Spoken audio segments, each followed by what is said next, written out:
Okay, guys, that was a great video, and it's kind of tragic because we see it a lot with our young people and adults. What happened in this video?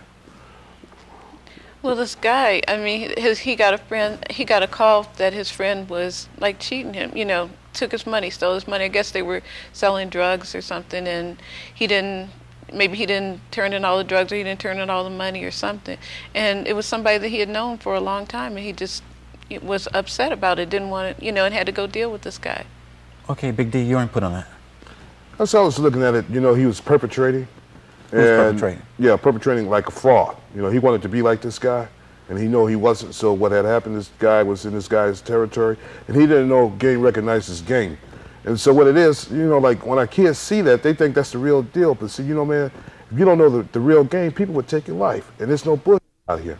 I think what the parents need to do, they from the old school, they need to tell it like it is. Because see, if you're in my neighborhood and I'm running that, I'm going to take your life. Simple as that, man. Okay? I don't care who you come from. Where you come from, I should say.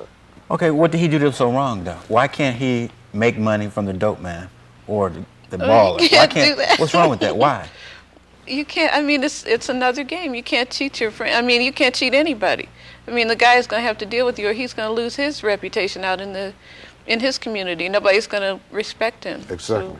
Okay, I guess as a young person, if he's doing wrong, why can't I do wrong too? You guys aren't, why can't I do wrong too, Big D? Because it just don't go down like that. You just can't do it, man. This is serious, man. It's about money. It's about dope, and it's the underground, and that's how it is. So, if you think you know what time it is, man, you better come correct. If you don't, I'm going to make sure that you will. Okay, so you're saying there's rules in life to do the right thing, and there's rules that when you do the wrong thing. Mm-hmm. Exactly. Right. Right. Oh. There's even the right thing within doing the wrong thing. Mm-hmm. Okay, let's talk. He had 2 women in the bed with him. Oh, again. Mm-hmm. Okay. That's another reality of life. Men are like that, and women let them be that way. Okay, but what about, are women like that too? Oh, yeah. So what are you guys saying? Like that? Like what? It's like, one hole see another hole, and he looks all right, she looks all right, and, that's not even the case, you see. And what it is, people, they don't say, well, do you have HIV and AIDS? Because if they did, they wouldn't even be there, man. You got syphilis, gonorrhea. Somebody tell me some stuff like that and I wasn't infected, I'd be up out of there, man. Okay, I guess my problem is if I'm a young person and I'm seeing this, in life, I got a brother who got 2 women, got a little drink on his side. What's so bad about and money. it? What's so bad about it? What's so bad? Well, like Big D said, lots of things are wrong. What happened to having a relationship with one person? Right. Why is it always got to be just about money? Those women were probably just there because he had money. They probably wouldn't have been with him otherwise. They probably grew not like that. Right. Yeah. They were probably just, buying into his whole game of being a baller. That was okay, what is a baller for our audience out there? What is that? Person who calls the shot. Person in charge. Like a godfather. Okay, what's wrong with being in charge? I can't feel this. You got to earn it, man.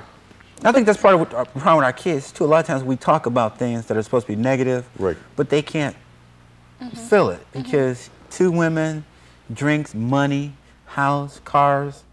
But why was he still saying it got to be a better way? It must not be all that great. He didn't seem all that happy about it. It seemed like he had everything, but he didn't seem all that happy about it. Something obviously else was going on in his mind. Okay, so that's a good point. Sometimes these brothers will tell the young kids that, dude, you don't want to start this. Little girl, you don't want to get involved. But still they get involved because what? Do as I say? Well, they don't have any other role models. It's just so difficult growing up in the inner city. Well, not necessarily in the city, but if you don't have money, and then the only person you see that has money is a baller, that's what you want to be. So how do you find out that there's a better way? What is the better way? It's real hard. And people don't talk about that, if a kid came up to me and say, hey, Big D, how it is, and I just have to be honest with him or her. Okay, before we go to the next video, Big D, you're always dressing nice. How do you get your money? I guess that's what the kids are asking us. I went to work. I earn it. Okay, earn it how? I did a job like 9 to 5. Some days I didn't want to go to work, but I had to do what I had to do. I love eating. I love paying my bills. Plus, I love my freedom. Okay, what kind of job you got? Well, for right now, what I'm doing prevention. Okay. Trying to save some life. And I love doing that because, see, I'm a person who's infected with the virus. I'm HIV positive. But, this ain't the best job in the world because if I wasn't HIV positive, I'd probably be doing something else. But I'm getting paid for what I believe in. And I want to say this right here: don't get HIV, don't get HIV infected. Because you look at me, you say, well, Big D, he got him a job, and he's HIV infected, he's telling the world what's happening, so it can't be all that bad. It is bad, because when I first found out that I had it, man, I wanted to take my own life out. Okay, Lois, you're a baller. How do you make your money? I mean, our kids want to know. We keep telling them, like, do the right thing. What is the right thing for you? Well, for me, the right thing is working at the Center for AIDS Research and trying to prevent HIV out in the communities. Too many people are becoming infected, and I'd like to help put a stop to that if I could.